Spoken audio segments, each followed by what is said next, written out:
Good morning, everyone. Good morning, teacher. How are you today? I'm fine, thank you. And you? I'm great. Okay, I want that all of you 2 kali tepuk pramuka.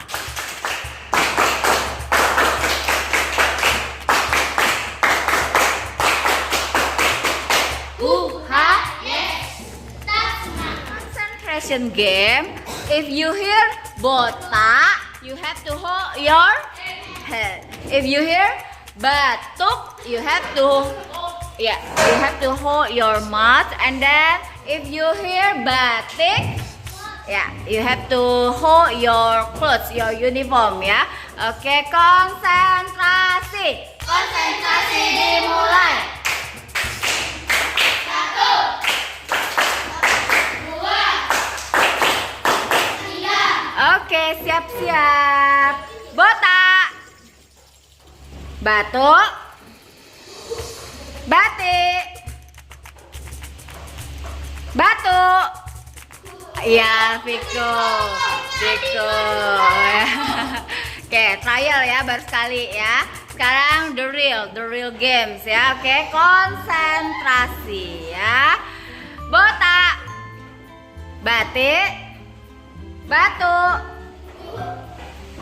batik, botak, batik, batuk, botak, batik, batik. Ya, Diki. Ayo Diki, silakan maju ke depan sini. Nenek moyang seorang pelaut dengan perahu luas samudra menerjang ombak. Ia tak takut menempuh badai, sudah biasa. Angin bertiup, goyang berkembang, ombak berdebur di tepi pantai. Pemuda tani bangkit sekarang, ke laut kita beramai-ramai. I will explain to you about perundungan. You know what is perundungan? Ada yang tahu? Perundungan itu mungkin bisa saja tidak sengaja, sudah pernah, bahkan mungkin sudah terbiasa kalian lakukan.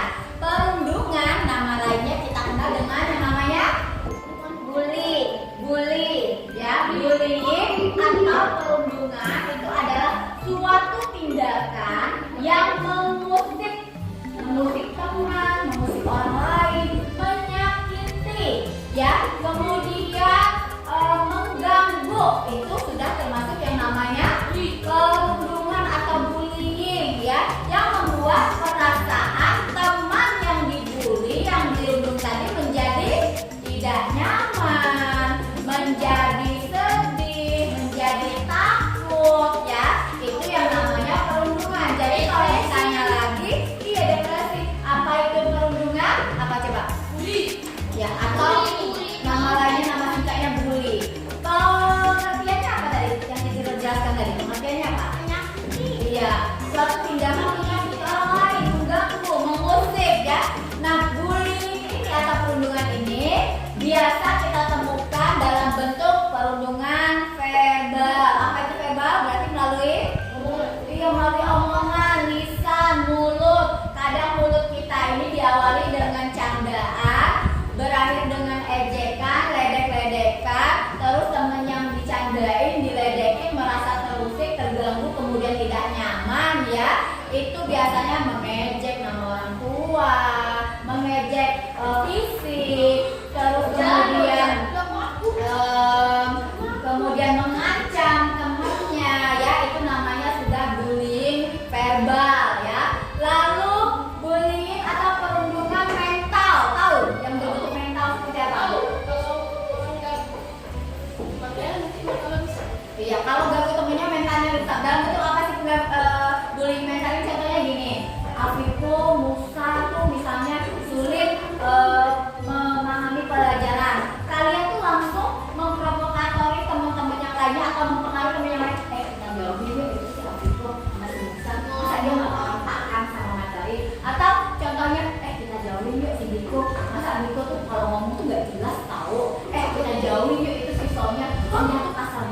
jadi cewek kayaknya. Kita jauhin yuk si Casa tuh ribut banget mulutnya kayak kita jauhin yuk si Ojan tuh kayak orang rempong ya kan. Jadi itu namanya menjauhi seseorang, memengaruhi orang lainnya untuk menjauhi seseorang, itu namanya perundungan mental ya. Atau ada temennya yang mungkin lagi tiba-tiba nih Nabila datang bulan, soalnya datang bulan, terus kalian jauhin, kena mental dari mereka kayak gitu ya. Atau diledekin itu roknya basah, roknya tembus, itu juga udah kena mental ya. Lalu ada lagi perundungan fisik, contohnya perundungan fisik berarti kita memakai yang namanya tangan kita untuk memukul, mencubit, mendorong ya, atau berkelahi ya, main kepala, main badan, itu namanya perundungan secara fisik. Siapa yang sering main tangan? Sering main tangan ya. Jadi tangannya itu disimpan di belakang, jangan sampai dorong teman, mukul teman. Menurut kalian sudah biasa, tapi bagi teman kalian yang tidak pernah kena physical touch, itu bakalan menyakiti mereka ya. Lalu ada lagi yang namanya perundungan apa ya, coba kalian tebak. Tadi verbal udah, mental udah, fisik udah. Iya benar. Perundungan dunia maya, yang sudah mahir berselancar di dunia maya, tahu-tahu menyebarkan gosip tentang temannya di dunia maya, berkata yang tidak tentang temannya di dunia maya, itu namanya perundungan secara dunia maya ya. Nah, sampai di sini apa yang kalian lakukan ketika kalian mengalami perundungan? Contohnya, misalnya Akiko dibully sama Arjuna, Fauzan, Sonya ya. Yang lain yang melihat, apa yang kalian lakukan? Dibantu. Ya, membantu korban ya. Kemudian menasihati orang yang membuli. Lalu kalau di sekolah berarti kan harus melakukan ada siapa? Ada teachernya ya. Kemudian bawa saksi. Kemudian untuk korban yang dibully, kalian harus kuat, jangan jadi orang yang lemah, jangan mau dibully. Harus walaupun badannya kecil, walaupun kita punya kekurangan, kita juga pasti punya kelebihan. Jadi jangan mau dibully, jangan mau dirundung, jangan mau menangis ya. Harus kuat. Harus kalau misalnya udah parah banget, kalian merasanya udah parah banget, teacher saya tadi diganggu, atau saya tadi dia menurut saya sudah di luar batas ya, boleh ngadu ke mamanya, ke papanya, ke orang terdekat. Jangan sampai kalian pendam sendiri. Kalau orang kalau pendam sendiri, biasanya akan terjadi apa? Ribut. Dia nih tipe orang yang suka memendam. Dia injek kakinya diem aja, injek tangannya diem aja, dikatain diem aja. Akhirnya dia suka menyendiri, suka kesepian, suka sendiri. Lama-lama dia tak sanggup hidup, lalu iya depresi. Banyak anak yang depresi, yang bunuh diri karena yang namanya pembulian ya. Jadi buktikan kalian dari usia sejak dini tidak melakukan yang namanya pembulian, apapun itu bentuknya ya, sama teman. Bercanda boleh, tapi jangan kelewatan. Kalau temennya sudah merasa terganggu, kalian harus stop candaan kalian ya. Jangan diterusin sampai nangis ya, kayak suka bikin temennya belum nangis, belum berhenti ya. Iya, Junetnya lagi nggak ada ya. Oke, tutorial pagi ini cukup sampai di situ. Itu materi kelas 5 ya tentang perundungan. Kalau yang kelas 4 itu kalian udah mau habis bab 8. Kalian udah paham paragraf awal, tengah, akhir. Berarti kalau yang namanya paragraf awal ada pembukaan dulu. Tengah berarti bercerita tentang apa? Habis pembukaan, perkenalan, biasanya tentang apa? Iya, isi. Lalu paragraf terakhir apa? Kasih Nabila, Wildan? Penutup ya. No, bukan salam. Tapi kalau dalam paragraf kan kita bercerita nih. Misalnya ketika aku masih kecil. Nah itu kan pembukaan. Nanti menceritakan isinya. Aku dan papa pergi ke pantai. Nah nanti penutupnya kami sangat bahagia. Ya itu namanya Saya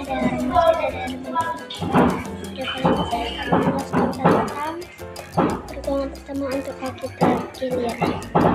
Saya akan memberikan namanya Dimas. Semoga kalian salah satu penyebab kanker terkilir adalah menggunakan sepatu olahraga tidak tepat. Dimas memakai sepatu bola untuk bermain futsal. Padahal sepatu bola didesain dengan tonjolan di bawahnya. Tonjolan atau kapal itu ini berguna agar sepatu mensiram permukaan rumput dan tanah. Saat dipakai di lapangan futsal yang permukaannya keras, paku-paku itu malah menyebabkan sepatu mudah tergelincir. Kaki Dimas pun terkilir atau disebut juga keseleo. Lalu yang harus dilakukan jika kalian terkilir di pergelangan kaki seperti Dimas, kalian dapat melakukan metode REST. Sebab ini penjelasannya. REST yang berarti istirahat, istirahatkan kaki yang sakit paling tidak selama 48 jam. ICE, tempelkan kantong es pada bagian yang terkilir selama 20 menit, 4 hingga 8 kali per hari. Compression, tekanan, lebat dengan perban elastis agar mengurangi pergerakan supaya kaki tidak bengkak. Elevate, yang artinya tinggikan angkat kaki 15 hingga 20 cm dari permukaan dada. Cara ini juga dapat diterapkan pada keadaan terkilir di bagian tubuh lainnya. Sekian untuk video saya. Terima kasih yang sudah menonton. Saya dari Rumah akan menjelaskan tentang pertolongan pertama untuk kaki terkilir. Tahukah kalian salah satu penyebab kaki terkilir adalah penggunaan sepatu olahraga yang tidak tepat? Dimas memakai sepatu bola untuk bermain futsal. Padahal sepatu bola didesain dengan tonjolan di bawahnya. Tonjolan atau paku ini berguna agar sepatu mencengkram permukaan rumput dan tanah. Saat dipakai di lapangan futsal yang permukaannya keras, paku-paku ini menyebabkan sepatu mudah tergelincir. Kaki Dimas pun tergelincir agak pun disebut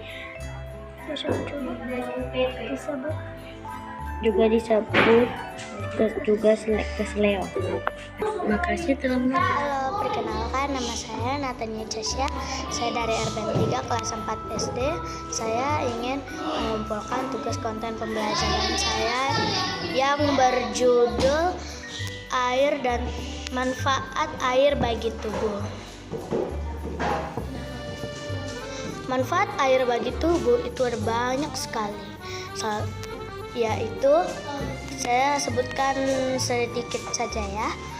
Mengatur suhu tubuh, melindungi organ-organ yang penting, membantu tubuh menyerap energi, membuang kotoran, melumasi persediaan, membantu mengantarkan zat gizi dan oksigen ke seluruh tubuh, membantu mengubah makanan menjadi energi.